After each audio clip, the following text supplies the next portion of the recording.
அபி ராகவ் 2 பேருமே சேர்ந்து ரூமில் இருக்காங்க. ராகவ் அப்படியே எழுந்து பாத்ரூமுக்கு போகிறாரு. போயிட்டு வந்து அப்படியே டயர்டாக உட்காராரு. அப்படியே பார்க்குறாங்க அபி, என்னாச்சு இவருக்கு அப்படின்னு சொல்லிட்டு.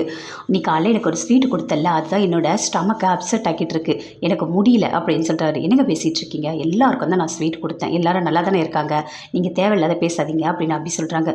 என்ன பேசிகிட்டு இருக்க, எதுவும் நீ கடந்து கொடுத்துட்ருக்க அப்படின்னு ராகவ் சொல்கிறாரு. நான் அப்படிலாம் எதுவுமே பண்ணவே இல்லை அப்படின்னு சொல்லிட்டு இருக்காங்க. அதுக்குள்ளே எழுந்து பாத்ரூமுக்கு போகிறாரு. மறுபடியும் போயிட்டே இருக்காரு. பார்க்குறாங்க அபி, ஐயோ பாவம் முடியல போல இருக்கே, என்ன முருகா இது அப்படின்னு சொல்லிட்டு அப்படியே உட்காந்துட்டு இருக்காங்க. அப்படியே விழற மாதிரி வராரு. அப்படியே தாங்கி பிடிக்கிறாங்க அபி. ஒரு நிமிஷம் படுங்க, நான் வரேன் அப்படின்னு சொல்லிட்டு போகிறாங்க. போயிட்டு தேன் எடுத்துகிட்டு வராங்க. தேனில் கலந்து வசம்பு கொடுக்குறாங்க.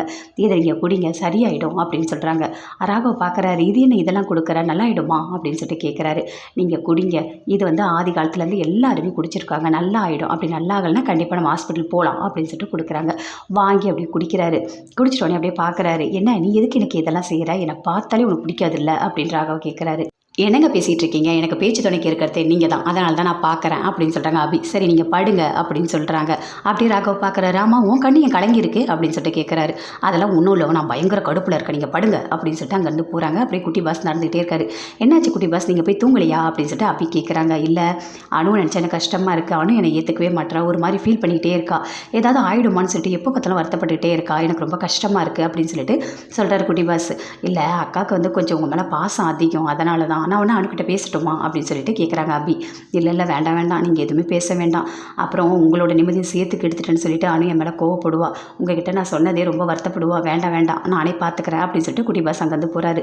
ராகவ் எழுந்து பார்க்குறாரு. எங்கே அபியை காணும் அப்படின்னு சொல்லிட்டு சுற்றி பார்க்குறாரு. வெளியே வந்து பார்க்குறாரு.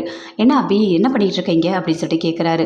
நான் குட்டி பாஸ் கிட்ட பேசிகிட்டு இருந்தேன். ஓ சரி வா போய் படுக்கலாம் வா அப்படின்னு சொல்லிட்டு கூப்பிடுறாரு. சரி நான் போயிட்டு வரேன் அப்படின்னு சொல்லிட்டு அங்கேருந்து குட்டி பாஸ் போகிறாரு. என்ன தெளிவாக இருக்க மாதிரி இருக்குது, உடம்பு சரியாயிடுச்சா என்ன அப்படின்னு சொல்லிட்டு அபி கேட்குறாங்க. பரவாயில்ல நீ வா போய் படுக்கலாம் வா அப்படின்னு சொல்லிட்டு உள்ளே கூட்டிகிட்டு போகிறாரு. அப்படியே பார்க்குறாங்க அபி. சரி இவருக்கு சரியாயிடுச்சு, அதுவே எனக்கு போதும் முருகா அப்படின்னு சொல்லிட்டு ரொம்ப சந்தோஷமாக இருக்காங்க. எல்லாருமே சேர்ந்து வீட்டில் சாப்பிட்டுட்டு இருக்காங்க. சாப்பிடும்போது அப்படியே பார்க்குறாரு முரளி. அபியும் நின்றுட்டு இருக்காங்க. அங்கேருந்து ராகவ் வராரு. சாப்பிடுங்க அப்படின்னு சொல்லிட்டு சொல்கிறாங்க. அப்போ காரச்சட்னி நல்லா இருக்குது அப்படின்னு சொல்லிட்டு அவங்க சித்தப்பா சொல்கிறாரு. ஐயோ காரச்சட்னி வேண்டாம், அவருக்கு நைட்டு வயிறு ஒரு மாதிரி சரியில்லை அப்படின்னு சொல்லிட்டு அபி சொல்கிறாங்க. ஆமாம் அப்படின்னு சொல்லிட்டு ராகவ் சொல்கிறாரு. என்னாச்சு ராகவ், ஏதாவது நீ வெளியே சாப்பிட்டியா என்ன அப்படின்னு சொல்லிட்டு பாட்டி கேட்குறாங்க. ஆமாம் நான் சூப் குடித்ததுனால தான் ஏதோ வயிறு இதுவாகிட்டுருக்கு அப்படின்னு சொல்கிறாரு. என்ன பேசுகிறீங்க ராக்கி பாய், நீங்கள் என்ன சொன்னீங்க நைட்டு, நான் தான் காரணம், நான் கொடுத்த குலோப்ஜாம் தான் காரணம்னு சொன்னீங்க, இப்போ மட்டும் மாற்றி சொல்கிறீங்க அப்படின்னு சொல்லிட்டு அப்படியே தோல் மேலே கை வச்சு சொல்லிட்டு இருக்காங்க. அதை பார்த்தோன்னே முரளிக்கு அப்படியே கோவமாக வருது. அப்படியே பார்க்குறாரு. அபி நீ பக்கத்தில் நிற்கிறது எனக்கு பிடிக்கல, ஆனால் கை வச்சிருக்கிய நீ அப்படின்னு சொல்லிட்டு அப்படியே கோவமாக பயங்கர கோவமாக சாப்பாட்டை அப்படியே பெசைகிறாரு. கோவமாக அப்படியே பார்க்குறாரு. ஆனால் அதை அபி பார்த்துட்டாங்க. பார்த்துட்டோன்னே என்னாச்சு, சரியா சைக்கோவாக இருப்பாரோ, மூஞ்சி சரியில்லை, இவர் அடுத்த ஜென்மத்தில் பிறந்தா கூட நல்லதே நினைக்க மாட்டார் அப்படின்னு சொல்லிட்டு அபி அப்படி மனசுக்குள்ளேயே நினைக்கிறாங்க. அப்போ அஞ்சலி சொல்கிறாங்க, இங்கே பாருங்கள் உங்களுக்கு நான் ஒரு சர்ப்ரைஸ் வச்சுருக்கேன், நீங்கள் சாப்பிட்டோன்னே உங்களுக்கு நான் தருவேன் அப்படின்னு சொல்லிட்டு அஞ்சலி சொல்கிறாங்க. அப்படியே முரளிக்கு கோவமாக வருது. சரி நீங்கள் சாப்பிட்டு முடிச்சிட்டிங்களா, நான் இது என்ன தெரியுமா கருப்பட்டி அல்வா உங்களுக்காக நான் பண்ணேன் அப்படின்னு சொல்லிட்டு அஞ்சலி கொடுக்குறாங்க. இல்லை எனக்கு வேண்டாம் அப்படின்னு சொல்லிட்டு முரளி அப்படி கோவமாக சொல்கிறாரு. இல்லைங்க உங்களுக்காக தான் நான் பண்ணேன், சும்மா ஒரு வாயாக சாப்பிடுங்க அப்படின்னு சொல்லிட்டு அஞ்சலி சொல்கிறாங்க. இல்லை எனக்கு வேண்டாம்னு சொல்கிறேன்ல அப்படின்னு சொல்லிட்டு முரளி அப்படி கோவமாக கத்துறாரு. ஒரு வாய் சாப்பிடுங்கன்னு அஞ்சலி ஊட்ட வராங்க. அப்படியே பிடிச்சி தள்ளுறாரு. என்ன வேண்டாம்னு சொல்கிறேன்ல அப்படின்னு சொல்லிட்டு கோவமாக பண்ணுறாரு. அதை பார்த்தோன்னே அப்படியே ராகவுக்கு பயங்கரமாக கோவம் வருது. போகிறாரு. போயிட்டு முரளியோட அந்த ஷர்ட்டை பிடிக்கிறாரு.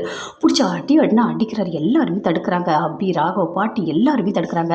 ஏன் இப்படி பண்ணுறாரு ராகவ், என்ன ஆச்சு உனக்கு, அவர் கோவப்பட்டா பரவாயில்ல, என் மேலே தான் கோவப்படுறாரு, அவருக்கு உரிமை இருக்க கோவப்படுறாரு, நீ எதுக்காக இப்படி பண்ணிகிட்டு இருக்க, உனக்கு இந்த வீட்டில் என்ன உரிமை இருக்கோ அதே உரிமை அவருக்கு இருக்குது அப்படின்னு சொல்லிட்டு அஞ்சலி சொல்கிறாங்க.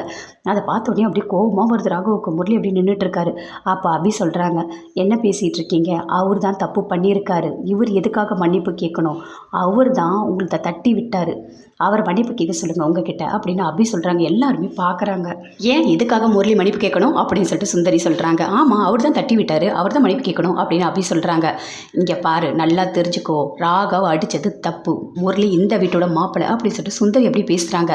அப்போ பாட்டி சொல்கிறாங்க, ராகவ் நீ பண்ணது தப்பு தானே ராகவ், ஏதோ ஒரு வேண்டான்னு சொன்னார், ஏதோ கோவத்தில் பண்ணிட்டாரு, அதுக்காக நீ போய் ஷர்ட்டை பிடிச்சி அடிப்பியா, இது எங்கே உனக்கு இந்த பழக்கம்லாம் வருது, நான் உங்கள்கிட்ட எத்தனையோ வாட்டி சொல்லியிருக்கேன் அவர் நம்ம வீட்டு மாப்பிள்ளை மரியாதையாக நடத்தணும்னு, ஆனால் நீ கொஞ்சம் கூட அதெல்லாம் எதையுமே கேட்க மாட்டேற, எப்போ பார்த்தாலும் நீ கோவப்பட்டுட்டே இருக்க. அஞ்சலி நம்ம வீட்டு பொண்ணு இல்லை, மனசு கஷ்டப்படுவாளா இல்லையா, அவள் வேறு குழந்தை வயித்துல இருக்குது. ஏன் ராகு இப்படி பண்ணிகிட்டு இருக்கா, எல்லாரும் மனசை சேர்த்து கஷ்டப்படுத்திட்டு இருக்கா அப்படின்னு சொல்லிட்டு பாட்டி பயங்கர கோவமாக பேசிகிட்டு இருக்காங்க. அப்பயும் அப்படியே சொல்கிறாங்க, இல்லை இவர் மன்னிப்பு கேட்க வேண்டாம், அவர் தான் மன்னிப்பு கேட்கணும் அப்படின்னு சொல்கிறாங்க. அப்படியே எல்லாருமே பார்க்குறாங்க. அஞ்சலிக்கு பயங்கரமாக கோவம் வருது, சுந்தரிக்கும் பயங்கரமாக கோவம் வருது. என்ன இவ இப்படி பேசிகிட்டு இருக்கா, முரளியை போய் மன்னிப்பு கேட்க சொல்கிறா அப்படின்னு சொல்லிட்டு சுந்தரிக்கு பயங்கரமாக கோவம் வருது. ஆனால் அப்பயும்